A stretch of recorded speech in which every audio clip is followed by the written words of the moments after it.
चंदन श्री हरिवंश के चरण कमल सुखधाम, जिनको वंदत नित्य ही छैल छवि लो श्याम।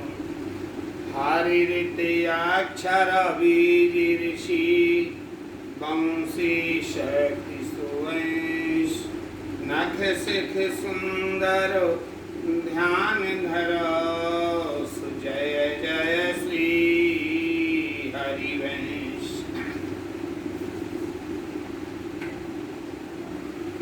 कल के प्रसंग में आपके लिए सुंदरवर जी गोस्वामी जी के चरित्र का वर्णन कर रहे थे।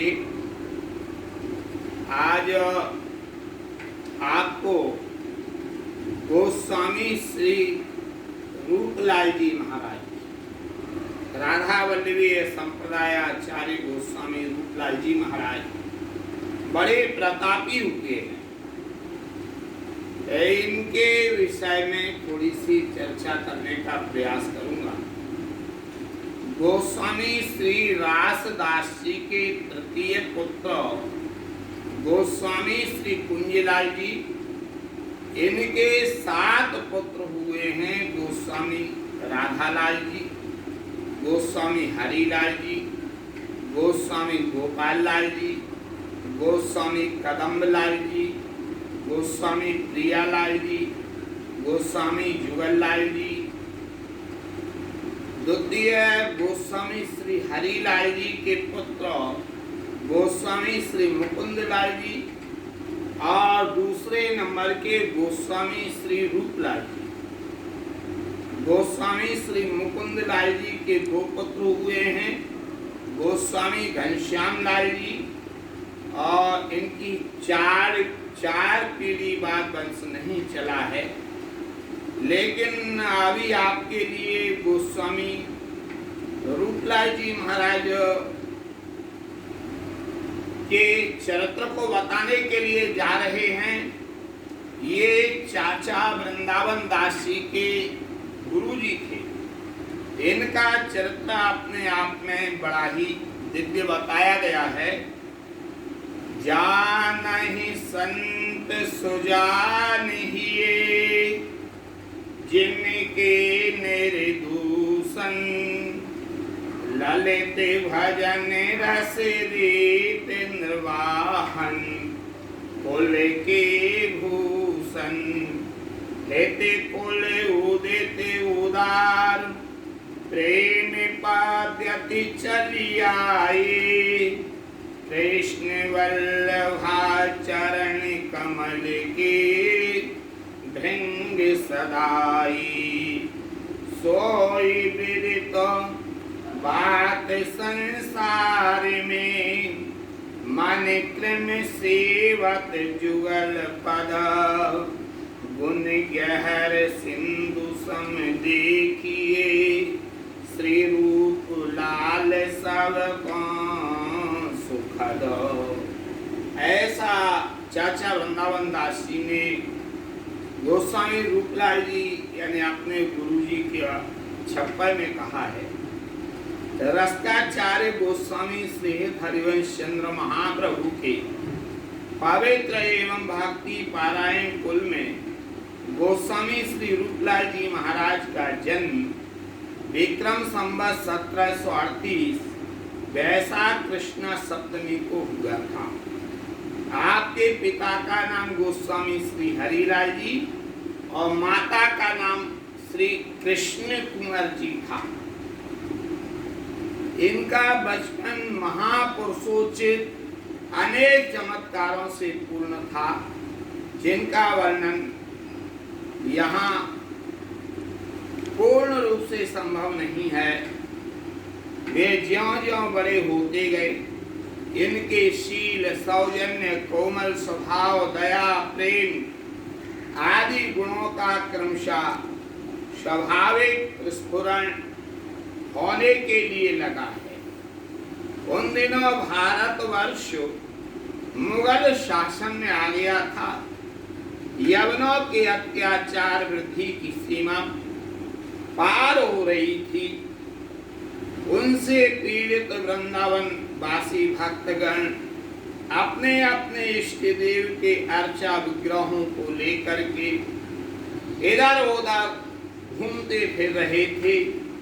बादशाह औरंगजेब से सताए जाने पर महाप्रभु श्री हरिवंश जी के इष्ट देव श्री राधा वल्लभ लाल जी महाराज, जो परंपरा से श्री हरिलाल जी के इष्ट देव थे, उन दिनों काम वन, जिसे कामावी कहते हैं, ये ब्रज 84 कोस में आता है, काम वन के पास में ही एक अजानगढ़ है, वहां पर जाकर के विराजमान हो गए थे।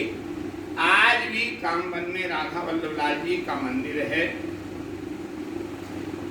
एक बार श्रावण के महीने में जमुना में बाढ़ आ गई, जिससे पूरा आजानगढ़ डूबने लगा। आजानगढ़ के डूबने की खबर श्री वृंदावन में आई। अभी तक किसी को पता भी नहीं था कि ऐसा ऐसा हो गया है।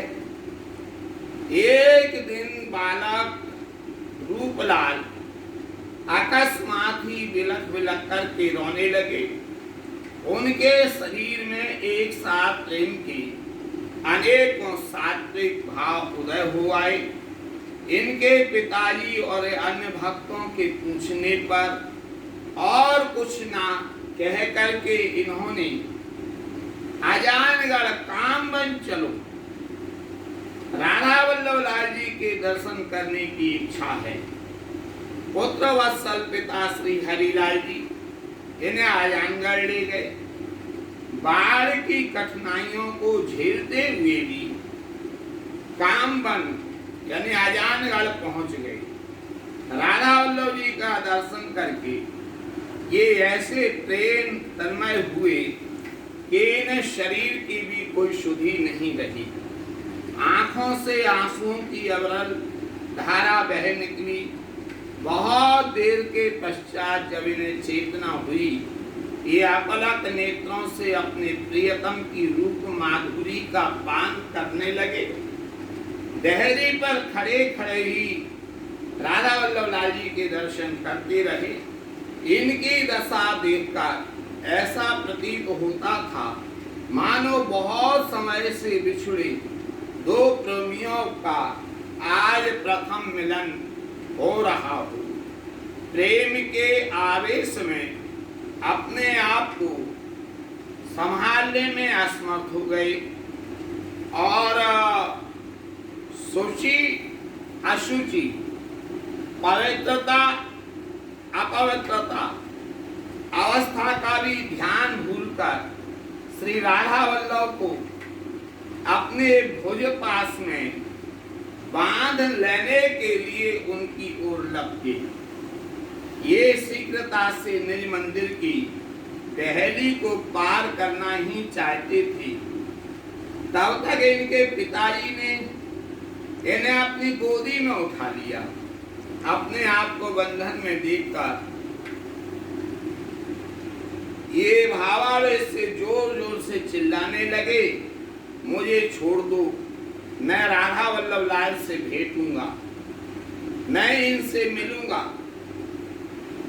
इनके पिताजी ने इनकी छटपटाहट को देख करके, प्रेम की उतावली को देख करके पिताजी ने प्यार से कहा, इनको समझाया, बेटा श्री जी से ऐसे अपावन दशा में नहीं मिला जाता है।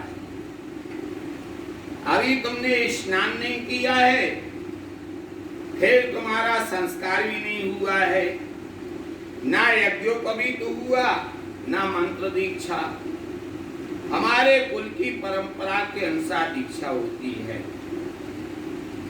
गोस्वामी बालक बिना द्वजाति संस्कार और वैष्णवी दीक्षा के ना तो श्री जी के मंदिर में प्रवेश कर सकते हैं और ना उनका स्पर्श। बस फिर क्या था, ये जमुना जी की ओर चल दिए। जमुना जी बाल पर थी। जमुना जी में इन्होंने स्नान किया। इनके पिताजी ने भी यमुना में स्नान कर लिया। बोले अच्छा लो, स्नान तो अभी हो गया, रही संस्कारों की बात, उन्हें आप जब चाहें तब कर दीजिए, लेकिन मैं तो राधा वल्लभ लाल जी के चरण स्पर्श करूंगा ही। यों कह करके आप बड़ी शीघ्र गति से जमुना जी की ओर गए थे। आए तो उसके बाद इनकी स्थिति देखते हुए आज इनको इनके पिताजी ने निज मंत्र भी प्रदान कर दिया। मंत्र प्राप्त करते ही पुनः उसी प्रेमावेश में आ गए और इसी प्रेमोन्मयी दशा में मंदिर में प्रवेश कराया गया। रूपलाल जी के चरित्र बड़े ही दिव्य हैं। आज इन्होंने ठाकुर जी के चरण स्पर्श किए। राधा वल्लभ लाल जी के कोमल चरण स्पर्श करते ही इनके शरीर में विद्युत जैसा संचार हुआ और इनका शरीर दिव्य ज्योति से चमक उठा। वे प्रेम मुक्त होकर अपने प्रियतम के चरणों में लिपट गए और लंबी लंबी शुष्कियां भरते हुए पावन प्रेमाश्रुओं से राधा वल्लभ लाल जी के चरण कमलों का इन्होंने अभिषेक किया। ऐसा दिव्य चरित्र है। तब स्वयं श्री हरिलाल जी ने पकड़ करके दूर किया। चरणों से दूर किए जाने पर ये जोर जोर से रोने लगी और अपने हाथों की मुट्ठी बांध दी।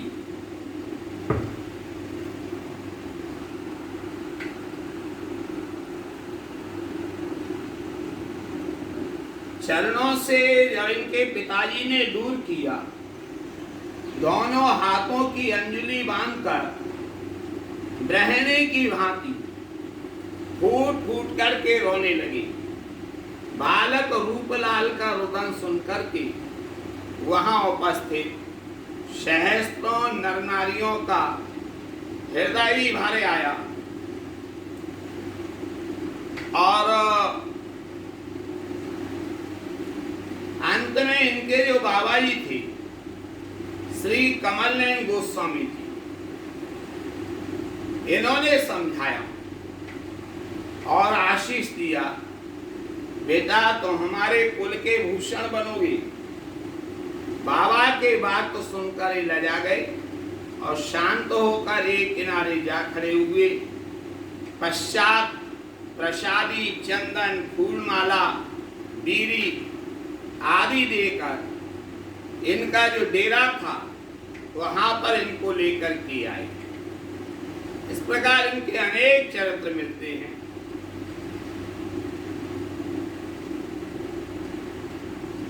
इस प्रकार कितने ही दिनों तक पिताजी के साथ कामबन में रहकर श्री जी का दर्शन सुख लेते रहे। पश्चात कामबन से बरसाना होते हुए श्रीवन आए। मार्ग में बरसाने में खोर सांकरी मिली।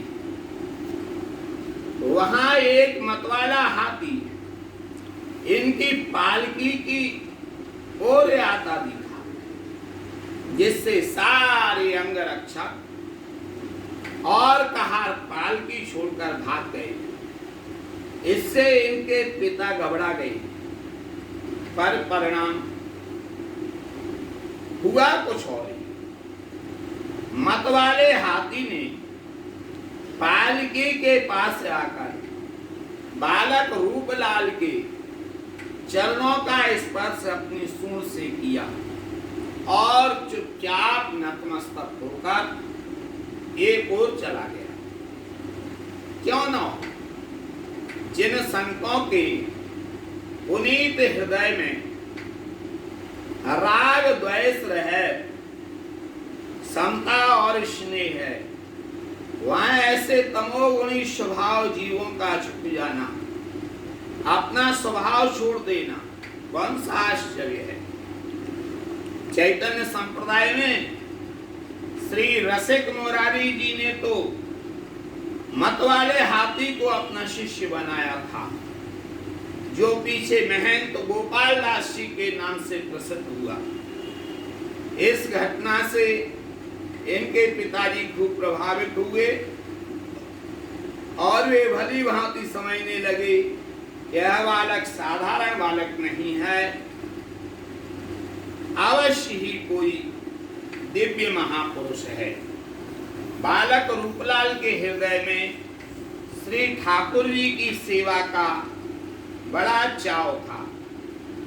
उत्तम आचार्य ब्राह्मण कुल तथा धन धान्य संपन्न प्रतिष्ठित घर में उत्पन्न होकर भी आप स्वयं अपने हाथों श्री प्रिया जी के हितरास मंडल की सोहनी लगाया करते थे। यदि कोई इनके इस पुनीत कार्य को छोटा बताकर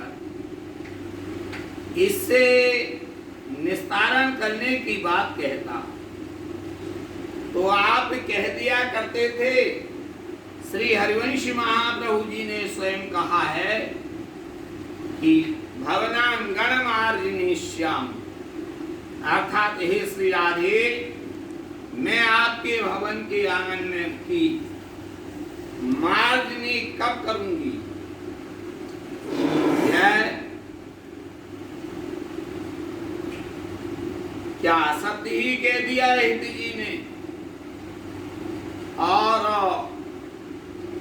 स्वामी श्री हरदास जी महाराज ने भी कहा है, कुंजन बीजे सोहिनी। इनके इन शब्दों से प्रस्फुटित होने वाली श्रद्धा भक्ति और सेवा लोगों को निरंतर ही स्मरण में आती रहती थी। इन्होंने अपनी करनी से अनेक लोगों को पक्का हितधर्मी बनाया। सेवा की इस लगन ने इनमें केवल 11 वर्ष की अवस्था में एक विलक्षणता उत्पन्न कर दी। वे सेवा करते चलते फिरते हर समय अपने सामने युगल सरकार का दर्शन किया करते थे।